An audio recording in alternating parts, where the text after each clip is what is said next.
kuya. Pogi, no? Pop na pop eh.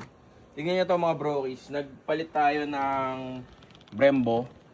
So, nung una naka-stylema tayo, di ba? Nagpalit tayo ng Brembo na high pure color red siya. Pop na pop yung kulay. Napakaganda, boy. So, 10% lighter ata to versus stylema. Correct me if I'm wrong. Pero solid, napakaganda. Tapos yung sa likod, same pa rin. So, tupat na Brembo pa rin yan. Pinowder coat lang ni The Dark Custom. Thank you, Boss Vin.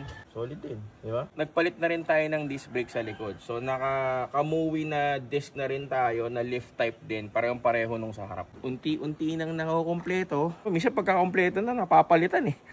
Di ba? Comment down below kung kamusta ba itsura ng motor ngayon. Di ba? Medyo nagkaroon ng pop ng red. Hindi naman siya ganun kakulay for me. Tsaka di natin alam, baka magpapalit din tayo ng kulay. Di mo sure. Dang. Bang. Pugi-pugi.